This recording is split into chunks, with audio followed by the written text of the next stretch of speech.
Yo, what is up with y'all, man? I hope you're doing good. If you're new and you're a fan of the NBA, subscribe to this NBA channel. So let's get straight into it. So like yesterday, Michael Jordan made a statement that the Charlotte Hornets were not going to trade Kemba Walker unless it was for a star player. What?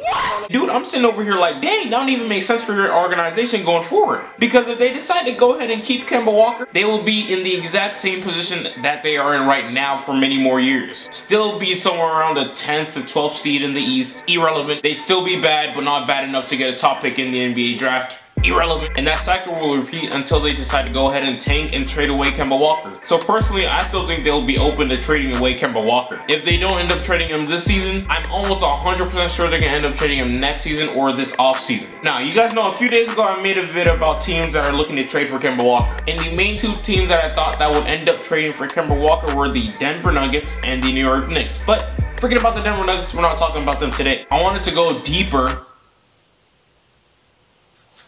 No homo. Talking about the possibility of the New York Knicks trading for him. Yeah, I do think the Knicks can actually acquire Kemba Walker if they really wanted to. If they're not able to get him by the trade deadline, they could possibly get him during the offseason. I won't be surprised. But if that happens, that means they give up on Frank Ntilikina already. And they really want an all-star point guard who could get things done right now. So far, the 6'5" point guard is averaging 5 points, 2 boards, and nearly 4 assists a game. It's not bad for a 19-year-old foreign rookie. His shooting percentages are, let's not talk about those because those are ugly. They ain't pretty. But like I said, this dude is a 19-year-old rookie who was drafted as a raw prospect. So I'm not surprised that he isn't shooting efficient from the field. But overall, he's having actually a pretty decent rookie season. So here's one thing a lot of people say about him. He is a hit or miss kind of draft pick. It's either he's going to turn out to be an elite point guard in this league and be able to dominate with his size, or he's going to be a major disappointment and not meet expectations and he might be an average starter. Also, I think this is worth mentioning. Frank had a 59% chance of being a bust, according to ESPN. You can take it how you want it. But then again, you gotta also realize that ESPN ranks Lonzo Ball ahead of Carmelo Anthony in the top 50 NBA players in the league list.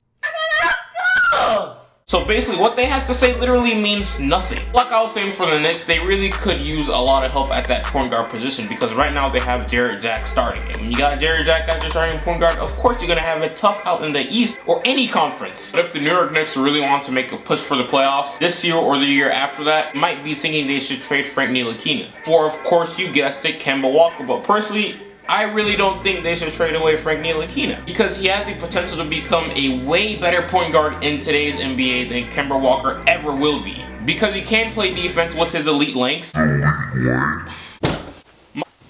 Dude!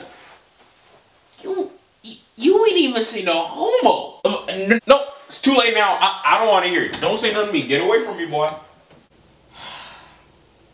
Stay away from me. My bad, no homo. But what I was trying to say, this dude has a 7-foot wingspan. He has a really good chance to be a really good defender in the NBA. I wasn't trying to say no suspect stuff. And also, along with his defensive potential, he can also be one of the best passers in the NBA one day. And once he develops his offensive game and gains his confidence on the court, he's going to be a problem in the league. But let's say even if his offensive game doesn't develop and he doesn't end up being elite on that side of the court, and he does end up being a George Hill type of guard, he's still going to be a valuable player because of the other things that he does on the basketball court. So if you have to ask me if I'm a part of that Knicks front office, I'm not trading Frank Ntilikina. You got to fight me if you want him, coach. You gotta fight me. If anything, in my opinion, since Frank Ntilikina is 6'5", once Kemba Walker becomes a free agent, they can go after him if they free up cap space between now and next season. Looking at this from the Charlotte Hornets point of view, if I'm the Charlotte Hornets and I see Frank Ntilikina, the potential that he has, I'm trading him away for Kemba Walker because if you look at where the Charlotte Hornets are heading right now, it ain't none beautiful. Their future is very dark. And with the way they're going right now, it's going to be very stale. They can go ahead and let Kemba Walker go free and embrace those L's that you're about to take in. That's what the Atlanta Hawks are doing. We taking them L's. And once we get our superstar player, once we get that number 1, 2 pick in the NBA draft, it better be number 1. I'm gonna rage. Give the video a like. Let me know what you guys think. I'm tired. And I'll get right with you.